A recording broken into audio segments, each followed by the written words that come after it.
This series of films covers essentially two subjects. It's about the whole subject of equality between men and women. It's also about the subject of misandry, the hatred in society that I see directed towards men.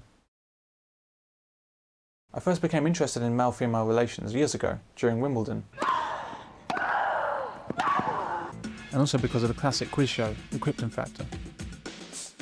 I remember that women tennis players were complaining that they were being paid less than men. I thought that men play 5 sets and women play 3 sets, so surely men should get paid more.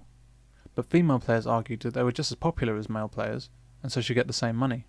So I thought, why not reduce men's tennis to the best of 3 sets, so that it was fair, and then pay both sexes equally? But the women didn't suggest that. They just argued to be paid the same. What this showed me is that women were complaining about a situation, not really to achieve fairness, but instead to achieve a better deal for themselves. Now men and women do get the same prize money at Wimbledon. This was $700,000 in 2007. Equality has finally caught up with the home of British tennis, was the way one news source put it. But if this is equality, why do men have to work harder for the same reward? Why is it okay to discriminate against men in the amount of work they must do, but not okay to discriminate in their favour in the amount that they're paid? In The Krypton Factor, men and women competed head-to-head in mental and physical challenges. But in the main physical event, the assault course, the women received a 45-second head start over the men, and if they crossed the line first, they were called the winners. Even at age 9 watching this, I just couldn't understand the logic. How could a man be beaten by a woman who hadn't done as well? If women couldn't compete fairly with men, why were they competing at all? This was an eye-opener for me, and I've been especially interested in male-female relations ever since. It was only in 2002 that I decided to make these films as an attempt to catalogue and explain some of what I see going on around me in society. All across television, radio, newspapers, the internet, and in government policy, I see very clear discrimination against men on an almost continual basis. Men are presented as plain bad.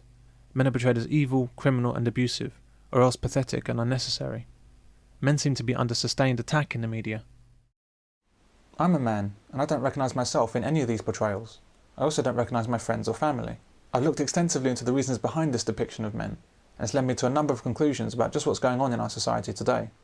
These conclusions are addressed in the other films in this series. But the root cause of the situation rests with feminism. Attacking men with feminism has served a purpose for government, business, charities and other agencies. The attack on men has helped these people to make money and gain power in our society. Feminism has enabled men to be oppressed, it's enabled families to be broken up, and it's enabled women to be put to work. For decades, feminism has been dressed up as being about equality and liberation for women. In reality, feminism has nothing to do with women. Its true purpose has always been about enslaving us all. These films will explore some of the issues surrounding feminism. These include domestic violence, child abuse, fatherlessness, equality, health and education. I'll look at these issues, and I hope to show you something of an alternative view to the mainstream depiction you'll get on television.